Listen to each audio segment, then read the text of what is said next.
Here we are at Lev Haolam in Israel. We're going live to talk with the community, and we've had some time changes in Israel, so I certainly hope that everybody will be able to find us. Hello, I see people arriving. It's wonderful to see you.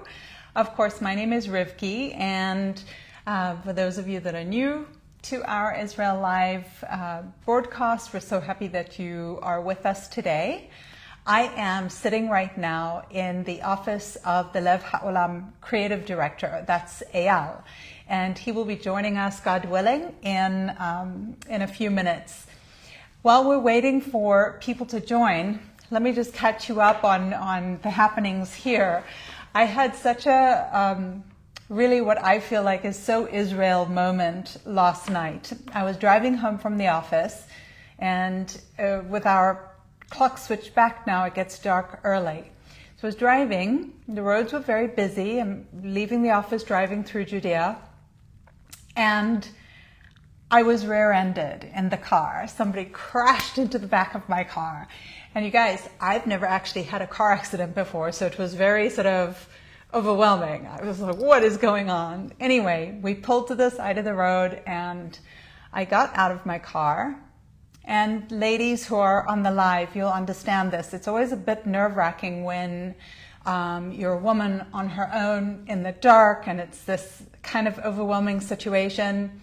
And I went to the gentleman who had crashed into me, and unfortunately, we did not have a common language.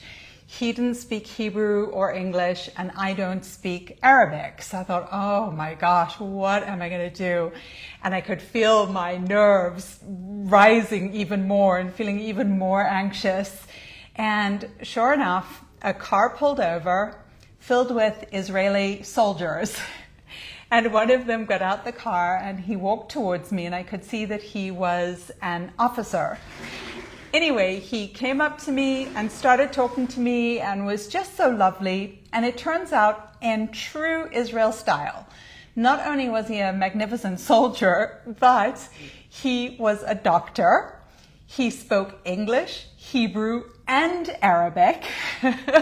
So he was able to talk to everybody, make sure that we were all able to exchange the information that was appropriate, and then he checked me, and then he checked the gentleman that ran into me. His name was Bilal. He checked Bilal, made sure that he was okay, and once he was satisfied medically that we were both fine and that we were able to exchange information, he gave us both a blessing, jumped in the car, and went on with his day. And you know, I was reflecting on it last night when I got home, and I thought, this is so Israel. It's so Israel. You get in an accident, you're totally freaked out, and who comes along but one of our soldiers, an officer in the IDF.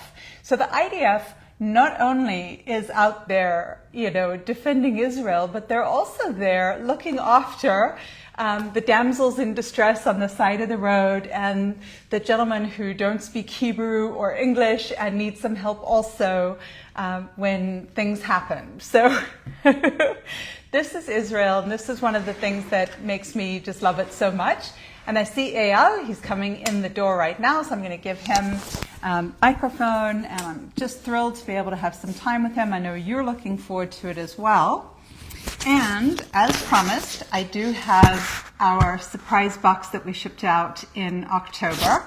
So we're going to take a look at it together, and we're going to ask Eyal some questions and find out about, you know, the process of creating this particular box and who went into it and the thought process, all those things. So it's been a crazy busy month. Hi, Eyal. Here's the microphone, this side up. Hi. I'm going to move over so you can get in. Yeah, we are in. Good. Here we are live, and you know, it's interesting, Eyal and I bumped into each other in the office earlier today. We were both like, yeah, see that. This is really such a fun moment for us, to be honest, you know, just to connect with you and to talk to you and to say hi. So welcome. Hi. I'm so happy that you're here. Yeah, I haven't been here for a long time. It's been a couple of months, yeah. No, we met at the Kotel in the Slichot. Yeah, that was amazing. That was very amazing. interesting. You can come a little bit this way. Okay. And I'm going to give you this so you can do the honors of opening the box. Yeah, always curious to see what there is inside. I will say this, and I'm sure that many of the people agree with us. I know I have said before, like, oh my gosh, this was my favorite box. It seems like whatever's the most current box is my favorite box. But this box, I just loved it so much. Yeah. And the packaging I thought was so incredible. I even went to Moshe, who's in our warehouse, and I begged him to give me a few extra copies of the packaging so that I could use it for art projects. And share with friends. So anyway, well done. Yeah, thank you. It's very... So maybe we start with to just open the box. Let's do it. Okay. Whenever I get home and I open my box, I have a couple of cats, and they get as excited as I do because my one little cat knows that it means she's got a fresh box, and she jumps in as fast as she can. It's cute. Okay. Let's see. Okay. You know what? I'm going to turn the light on so people can see it a bit better. I will open it. This is good, I guess. Okay. We can make some element. Let there be light. Yeah. And there was light.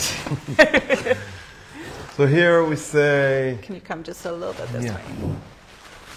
Yeah, it was important because we have the very unique item that usually when we have unique items we put them on top.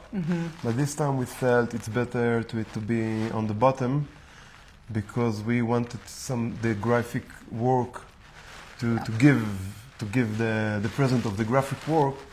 So we just put this small note just that people will not miss it. Yeah. Yeah. And then it's the pomegranate, one of the 7 species.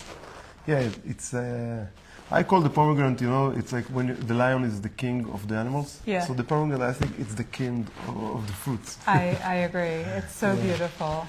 Yeah, it's so special. We have so many values. Yeah. So it goes all the good things about the pomegranate, the strength, everything, and you see also here in the bottom. I'll tell you something interesting. Over Rosh Hashanah, when I was having pomegranates, I agree. I think they're so beautiful outside and inside. And as I was opening the pomegranate and taking out all the seeds, I was thinking about the fact that the seeds are compared to doing mitzvot, doing good deeds, following the commandments. And I thought each one, they're so beautiful. They're like little jewels, and I had this bowl full of these beautiful seeds and I was eating them. And I just had this idea pop in my head that, why did Hashem make this one of the 7 species? And why did he make it that there were seeds inside that remind us of commandments and mitzvot? And as I was eating them, they're so delicious. I thought, you know what? It's beautiful on the outside and it's beautiful on the inside. And I think this is what the secret of mitzvot are. That when you do them, you create beauty internally. And then it shines out to the outside externally. So that was my experience with pomegranates. Yeah, it's great. It's so here we have all the items that are inside. Yeah, we have this tea over here, and after it you will talk about it. We have this honey. The honey we send because it's Rosh Hashanah. So every Rosh Hashanah we have to send honey. So we send it. And this is the jam of a pomegranate. And here is the face cream. Everything connect to the pomegranate. Wow. And you see here also it's a soap. And this special wine. Yes. Yeah. Very special wine. From the Galil, yeah? Yeah. And like what we always try to do, you see this beautiful cover here in the back have a lot of information about the pomegranate and stories. It's just beautiful, Eyal. Yeah. It is just beautiful. Yeah. And this is the piece that we were like very important for us that you will not miss it.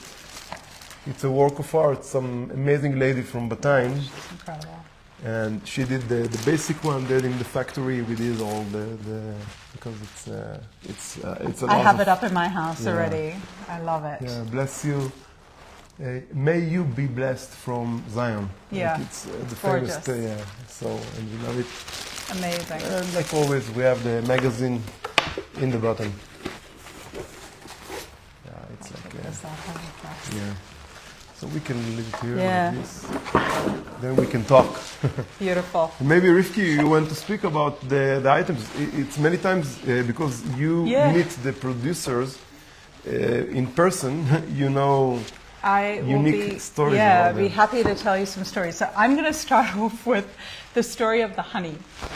We actually gave honey from 2 different apiaries here in Israel, and I visited Raykin Apiary, which is up really close to the northern border with Lebanon. And this was before we had entered boots on the ground into Lebanon. Anyway, so I drove up there, and this time I did remember to, we made sure that we had directions for coming back as well, because GPS is you driving along and then suddenly it's just white, and you have to sort of guess where you are. Takes you to Beirut. Yeah, exactly. So I get to the farm, and I meet Shai, who is the farmer who works with the honey. He's actually 3rd generation. His father still works on the farm with him. His father's in his 80s. And while we were there, we're just chit-chatting, and then we hear these like really loud booms, like really loud. Yeah. And I said, oh my gosh, what is that? And he said, well, there's an artillery range just outside his farm. Like you can see the trees, Wow. and then there's the artillery range. And I said, oh, is that like where they're practicing, practicing shooting? And he started laughing. He's like, no, that's where they're shelling the enemy. I'm like, oh, okay. And I asked him, what has it been like for him this year with the war? And he is literally right on the border. So they are really in a very, very dangerous position. And he said, he's a reserve officer in the Army. He's in his 50s, so he's not obligated to do reserve service. But of course, immediately in October, he entered into service, and he's been serving. He got injured. He came back. Running the farm has been very, very challenging. His wife was handling everything with his elderly dad. They have some beehives that are in the Golan Heights, which is kind of on the border of Lebanon and Syria. And he showed me some photographs. Some of his beehives were destroyed by drone attacks. Wow. And then he showed me another picture where driving into the beehives, there was a rocket that fell. Our defense forces don't intercept the rockets if they're going to like an open space. Spaces. Like if it's coming to a city, they do. But so this one fell, and he said it literally fell while he and his worker were attending to the hives. So I asked him, I said, does the noise and all of this affect the bees, And he said he didn't think so, but really there will be a long-term effect on our honey supply in Israel, because even though it doesn't affect the bees, it affects everything that surrounds the bees. It affects the trees. There are forest fires. There's been so much destruction, so it's really challenging. But what was so amazing to me when I was with him, he is the smiliest, happiest, most cheerful person, always with a smile, always with positivity, and he just really wanted to thank everybody who's in the Lev Haolam family. Yeah, this is him on the cover of the magazine. You can see what I'm saying. He just, this is him. Just so happy. You were talking, and I was. Yeah. This guy is smiling. That's him.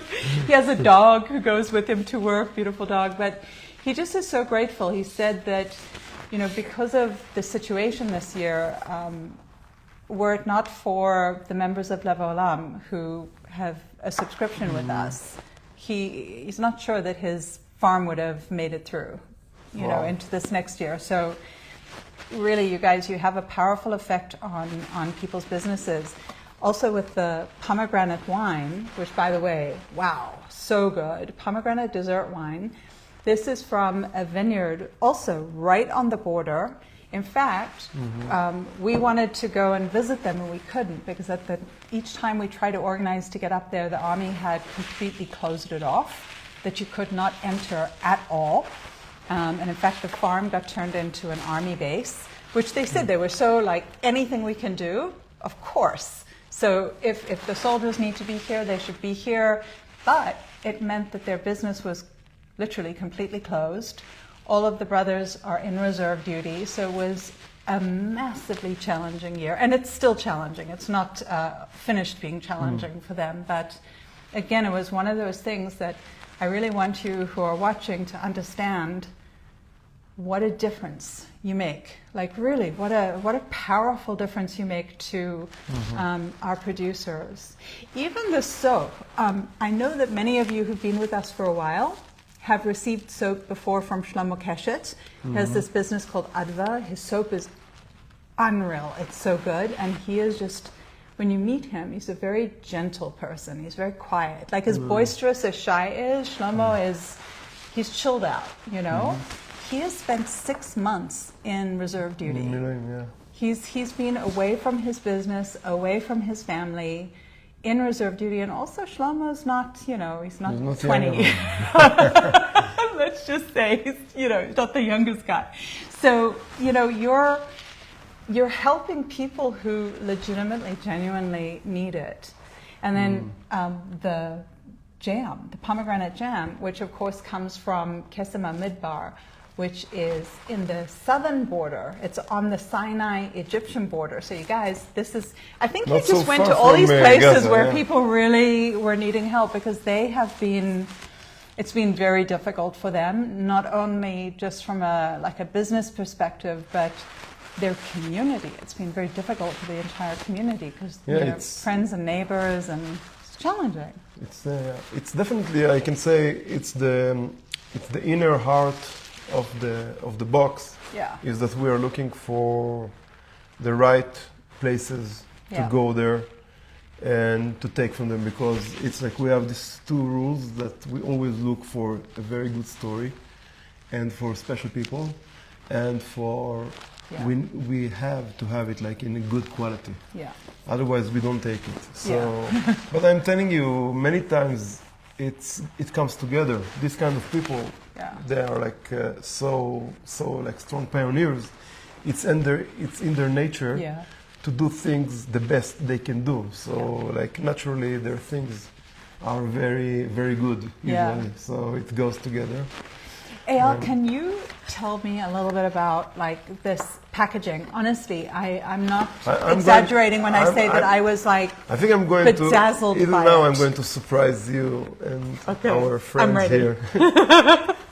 20 years back, maybe like 23 years back, I had a small business that did like ice cream like wagons to like special events everywhere.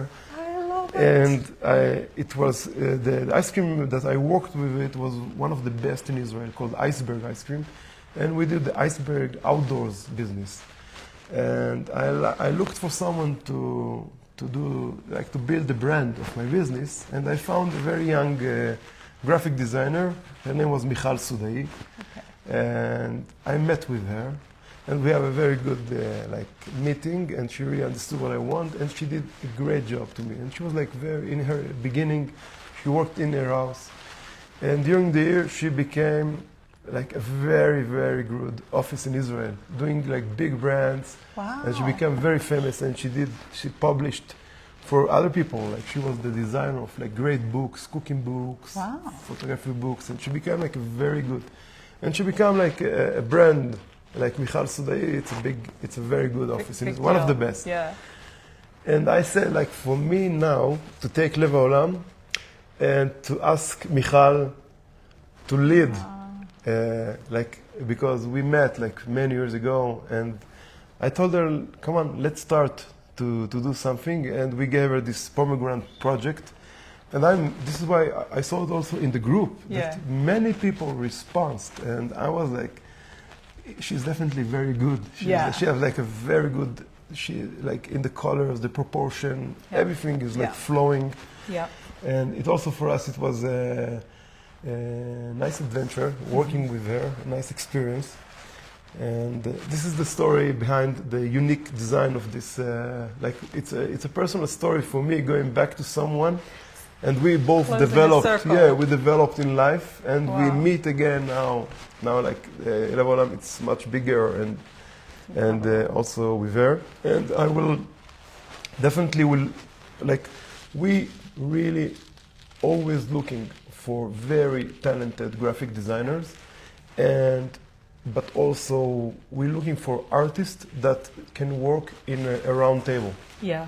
That they can, because many times they say, I understand what is your needs, let me do my job and Right. put your comments in the back. And I tell them, no, in Lev Haolam, the box is like we have to cooperate, we have to be with you. It's a round table. It's Right. like we need to work together. You have to show me things in the middle, because also the time is clicking. We don't have time to go and then I'll tell you it's not good when we go back. We don't have time. We will have to work together. And we always look for officers that are very talented. And many times the people that are very talented, they don't like you to interfere. So it's a big search for us. Every time we found these talented graphic designers, painter. It's just amazing. I'm just going to hold it up here so you can see it. So it was a very good experience, and we will definitely work with her in the future. Did she enjoy it? Being with Lev Yeah, Haolam? she enjoyed it, and she was very surprised. Also, sometimes we need to explain them what we want, so we need to Right. show them like past Right. packages, and she was like overwhelmed from what we are doing, Wow. and it's very interesting. What can I say? What can I say? What I wanted to talk with you also, Rivki, today. It's for me. It's a special meeting because we meet. It's the first meeting of us, real meeting after Simchat Torah. Yeah. And the 7th of October this year, Simchat Torah, the holiday that a year ago the war started, and 1 year passed. And it looks like sometimes like 10 years, more or less. It's like it was such a compressed, special, and I don't think none of us expected that we would be in this situation. You know, I have also always my private experience of my 2 kids, like in this, fighting the war in the army. They are like in the 20. One of my sons is 22 almost, and I have a 20 years old boy. Both of them are in Tzahal, in IDF. So I see it from close also, and I have to say, in the end, I'm very sad, and it's also last days were very difficult to see, like people like me with 4 kids, some of them even with 10 kids, 6 kids, 7 kids that died in the war, and a lot of the people that was kidnapped, a lot of them didn't come back, and we have many wounded soldiers, thousands. But in this sadness, there is a big happiness of understanding that there is a miracle that happens. Like, none of us ever expected that we have a war with Hezbollah and with Hamas and with Iran, and that we will go inside Lebanon and Hezbollah will run away. None of us. We all thought that thousands will die. And thousands of missiles will come to Tel Aviv, to Jerusalem, to everywhere. And it didn't happen. So thanks to IDF, thanks to the Mossad. Yeah. But I always say it's really above everything. It's really thanks to God. Like, you really feel the Ashgacha. Yeah. You really feel it. Like it's really strong. And I was together with family and friends in Simchat Torah. And we were like sitting and we say, wow, this is not obvious that we sit here and we drink and we talk and we laugh. I couldn't dance too much. Right. It was too close, but like we are in a positive feeling. And this was something that was very important for me to tell you, to tell everybody, that I see it on the way that we are coming to the future boxes. The one that we are sending next week, the one we sent like a month ago. Okay. And we are doing our job with joy and with we put all our creativity, energy inside, and it's a very good sign that life is good. That we are like. Yeah, it is. It's a strange balance. I feel like all the time, you know, because if we all put on sackcloth, then it doesn't help to bring people home, and it gives a certain sort of spiritual victory to an enemy, right? That you have to still, you know, in Tehillim, in 23, when you're going through the darkness, you keep going. You don't stop. You keep looking ahead. You know, you trust in the real, like... גם כי אלך בגיא צלמוות. Exactly. Exactly. And it is. It's. I think this is something that's very unique, I think, to Israelis. This ability to hold multiple emotions at the same time. Yeah. Without breaking. Yeah. I think it's one of the major rules if you like to live here in Eretz Israel. You need to have this nature. Otherwise, it's very difficult. I think so too. I also just feel this. I was thinking about this too over the holidays. You know, this generation, your son's generation, these young people in Israel, our generation of young men and women. Wow. Yeah. We will look back, God willing, on this time, and we will look at this generation just the same way that we look at that generation that fought the Nazis, and we said, you know, the greatest generation. Well, here we have the greatest generation, and they're just kids still. You know, while other kids are doing crazy stuff, these guys are... So many of us criticize them so much, and it's definitely the biggest surprise all of us got to see these screen boys becoming like you know, Bar Kokhba warriors. You know, it's amazing. King David warriors. You know, it's really amazing. It's really amazing. It really does give me that feeling too. I was thinking also, you know, the night that Iran attacked, which was like before the holidays, right? It was just the most shocking thing for me. It took me a while for my head to absorb it. I kept going, you have lived through an attack by Iran. Like, to try to understand that, and then to just see, you know, the response from our defense force, our air force.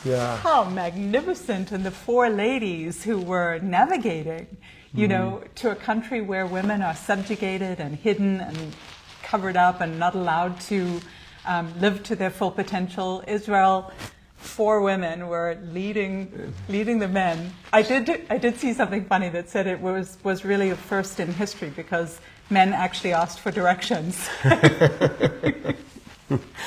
But yeah, incredible generation. Your sons. It's a good spot to close. Yeah. I'm very happy. Eyal, thank you for joining us. Everybody, thank you so much for being with us, and thank you for just sharing this whole process with us. We really love you and appreciate you very, very much, and I'll look forward to seeing you in December. Goodbye. Oh, November. Shalom. I don't even know what day it is. We're in November still. So I'll see you in a couple of weeks, everybody. Thank you. Bye-bye. Bye.